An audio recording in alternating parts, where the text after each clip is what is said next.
now we get into our space. We're finally meeting here with the owner of the property. So in this case, let's say we're meeting with 3 owners, because I'm wanting to lease 2,000 square feet. I sit down with this guy, and I look at the terms at that point, right? Yeah.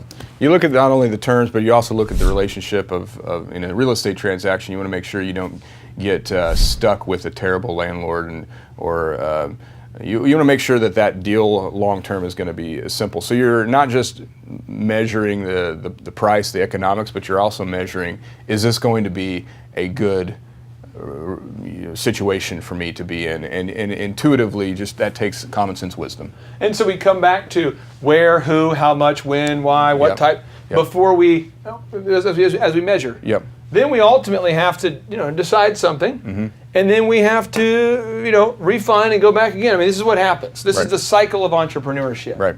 Here's why: because in a real estate transaction, even after you sign a lease and you move in, you're going to have, even under the best of scenarios, you're going to have a variable that comes in, a storm, a broken heating unit, a broken sink, and so you're refining that relationship and that deal even after technically that lease is signed. You're still going to have situations that come up that are not easy in any decision that you make, and you have to be ready, and you have to be aware and willing to recognize that it's going to take refining after the case. It's not something that just ends when you sign a lease. Any type of job outside of the wage cage is going to require these 4 steps over and over and over and over. Yep. So step 5 on this path to financial freedom, if we're going to get to financial freedom, we're going to have to learn how to react to adversity.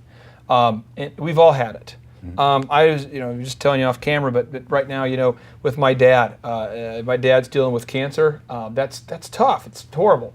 My best friend got killed in college. I know that wasn't very good. If you're watching this, I guarantee you know somebody with cancer. You've had a death in your family.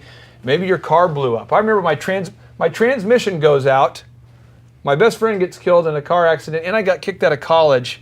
All within 18 months. It was like right when I was starting the business is when all the adversity happened. It happens. So in every business we've all been a part of, or you've been a part of, it seems like every entrepreneur is going to have some people who will try to push you around. However, we all have these 3 options we can do when we get pushed or get pushed around. We can either quit, we can get upset and get frustrated, or we can do what Napoleon Hill says to do. Every adversity, every failure, every heartache carries with it a seed of an equivalent or benefit, and we have to look for it. So Braxton, how do you mentally handle adversity? When something happens to you, how do you process it now? Well, I mean, there's the saying, there's a fight or a flight, and flight is basically quitting. Flight isn't an option, but there's a couple of ways to fight adversity, and a lot of people have this idea, and it's said quite a bit, that adversity or trials or obstacles make you stronger, but really it's the response that you take, the response you give is the thing that will make you stronger. It's how you respond to it that makes you stronger. And that takes some fight. Now, fight and just getting mad at everybody in the whole situation, that's counterproductive.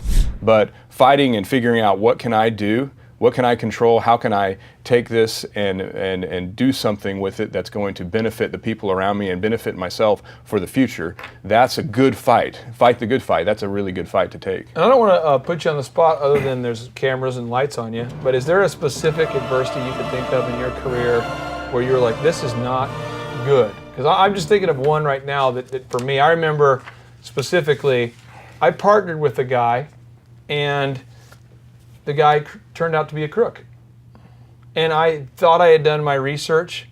I thought we had the same morals, the same values, and I just find out there's stuff going on that's illegal, immoral, unethical. I mean, it's bad.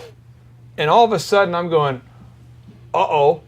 And I remember having to tell my wife, uh-oh. And then I end up owing personally about $100,000 to people that I trust. And people who trust me, and people who I've known for years. And I promised those people I would pay them back, and so I had to. Mm-hmm. But I remember there was a part of me that was like, it's no shame in telling those people that you lost it all. And then there's part of me that says, There is shame in telling people you lost it all, and you will need to do whatever you need to do to get through it. Yeah, and your response to it made you stronger. There we go. It wasn't that partner made you stronger. That's Yeah. sort of it's a fine line, but it's important to understand the difference. That it just, you don't be thankful for the adversity. You see the adversity and you fight it, and then you're thankful that you responded well. That's what you're thankful for, man. And you look back on it and be like, that response that you had gave you credibility with people all around you. So